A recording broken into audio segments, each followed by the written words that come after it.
Hi, I'm Tim. Welcome to our channel and thanks for logging on. If you enjoy these videos, do me a favor and subscribe to our YouTube channel right here at Watchbox Reviews. I would really appreciate it and I promise to update daily. If you love this watch, you can see it and you can purchase it on our website, thewatchbox.com. Today, we're discussing the white gold Jaeger-LeCoultre Master Ultra Thin Perpetual, a special launched for 2013. This is the white gold equivalent of the Dr. Strange watch. He wore the steel model.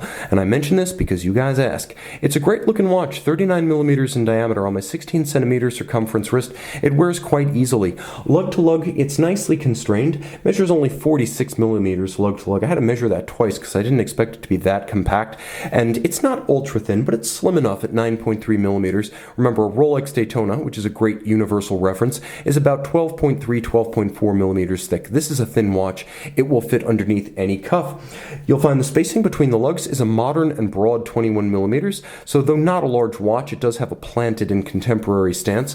The strap is, well, thin.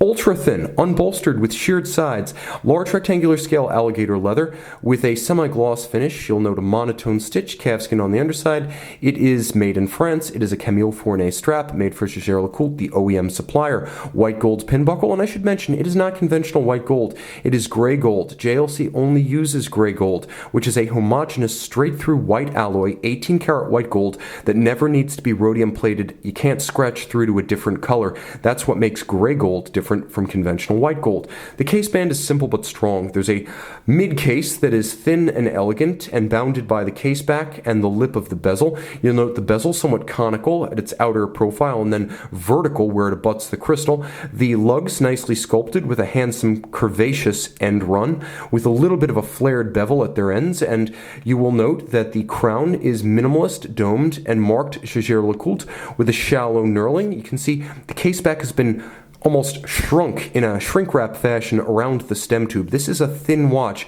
considering the complication within. The dial is probably the most beautiful of the Master Ultra Thin Perpetuals. The black is more striking, but this dial base is frosted, which gives it an exceptional light, pebbly, granular texture, a bit like a Duomet.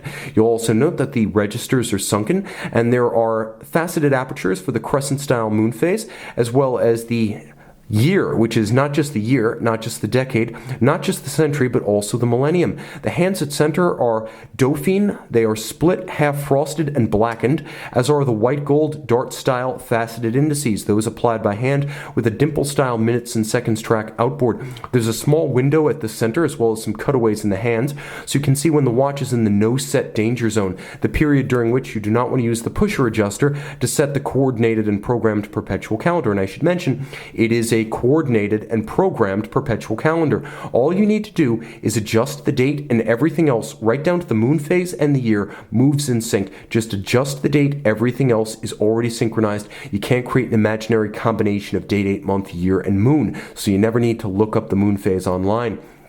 Turn it all over. JLC, manufacturer caliber 868. It uses the IWC Kurt Claus coordinated perpetual calendar on the front side and basically an 891 base on the back. Automatic winding, 43-hour power reserve, 4 Hz beat rate, that's 28,800 vibrations per hour. The hairspring is laser welded to both the stud and the collet for shock resistance, and the balance itself is free sprung for the same reason. You could see JLC not pinching pennies, giving you a 22-karat gold winding mass, not 21, not 18-karat, not tungsten, circular Cote de Genève on the winding mass, linear Cote de Genève on the bridges, blued screws, the real deal, kiln fired, not dyed, and there's an engine turned perlage on the base plate. Although the chamfering is mechanically executed, it is not the severe angled bevel you'll often see on many mechanically finished calibers.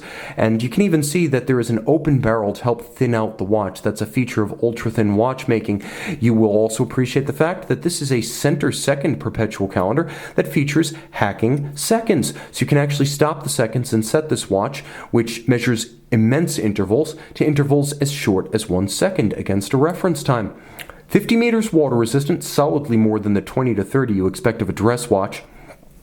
Perhaps if Doctor Strange had continued his practice, he might have been able to afford a watch such as this, but unfortunately, through the miracle of pre-owned timepieces, many of us can. A timepiece so gorgeous, I'm tempted to pick it up myself.